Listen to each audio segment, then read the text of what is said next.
से गायनेकोमेजिया के लिए जो सर्जरी होती है वो कॉम्बिनेशन होती है दो टेक्निक से। ग्रेटर डिफॉर्मिटी तब होती है गायनेकोमेजिया सर्जरी के बाद, वो अचीव करने के लिए आपके ऑपरेटिंग सर्जन का aesthetic sense needs to B.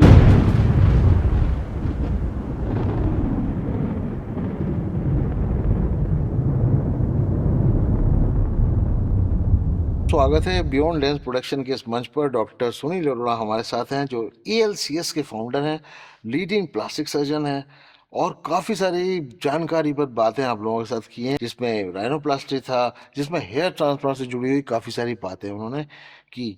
आपसे मैं अर्ज करूंगा, रिक्वेस्ट करूंगा कि आप हमारे पुराने वीडियोस को, जिनका लिंक शेयर हम लोग कर रहे हैं, ज़रूर देखें। शायद बहुत कुछ चीज़ आपको सीखने को मिलेंगी। अब हम बात करने जा रहे हैं, सिर्फ मैन बूब्स कहते हैं हम लोग, गायनेकोमेस्टिया। ऐसा चेस्ट, बल्जिंग चेस्ट होता है जो बहुत शर्म लगती है कपड़े उतार के स्विमिंग करने में, उतारने में।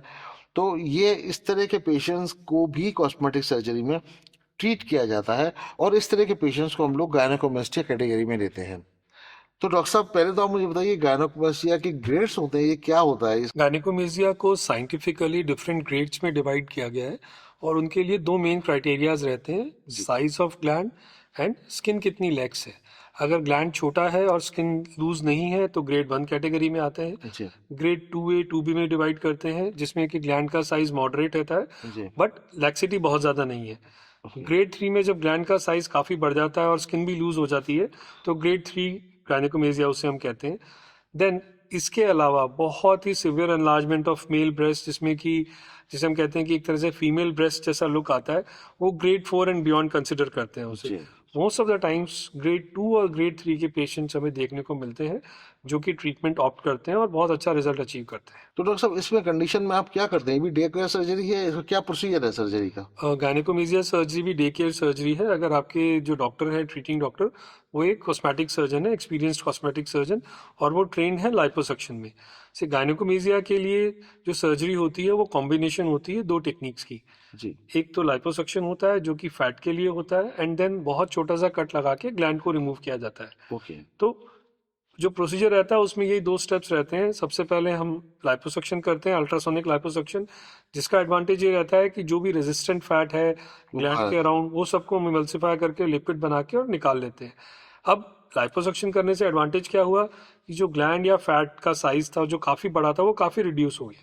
तो जब साइज ग्लैंड का रिड्यूस हो गया, जब टिश्यू का साइज रिड्यूस हो गया, तो जो कट अब लगेगा ग्लैंड को निकालने के लिए वो बहुत छोटा लगेगा। तो जब कट छोटा लगेगा तो जो निशान है, स्कार है, वो भी बहुत कम आएगा और ना के बराबर होगा। बिकॉज गायनेकोमेजिया सर्जरी में जो प्रिंसिपल हम फॉलो करते हैं वो ये रहता है, चेस्ट की शेप नेचुरल आनी चाहिए, फ्लैट आनी चाहिए, एंड किसी को विजिबल नहीं होने चाहिए, स्कार भी ना के बराबर होने चाहिए।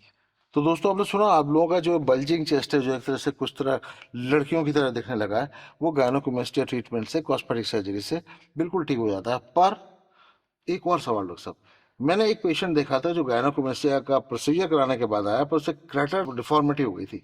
ये क्या है? क्रेटर डिफॉर्मिटी तब होती है गायनेकोमेजिया सर्जरी के बाद जब जो टिश्यू है वो एक्सेस में रिमूव कर दिया जाए निपल के नीचे से। See again, gynaecomastia is not a disease, ये कोई बीमारी नहीं है। बीमारी नहीं है तो अब जो ट्रीटमेंट हम कर रहे हैं वो वेलनेस के लिए कर रहे हैं और अल्टीमेटली एम है कि फ्लैट सिमेट्रिक चेस्ट होना चाहिए। वो अचीव करने के लिए आपके ऑपरेटिंग सर्जन का aesthetic sense needs to be very good. तो इसका मतलब कुल मिला के बात आती है वही डॉक्टर के ऊपर। डॉक्टर इसमें सिर्फ और सिर्फ प्लास्टिक सर्जन होना चाहिए। तो अगर आप इस तरह से सफर कर रहे हैं, आप या खाली एस्थेटिकली आप चाहते हो ठीक कराना, तो कोई नामुमकिन नहीं है। आप ELCS में जाइए, मिलिए डॉक्टर सुनील अरोड़ा साहब से और अपने इस प्रॉब्लम से निदान पाइए। कमेंट करिएगा जरूर, सब्सक्राइब करना मत भूलिएगा।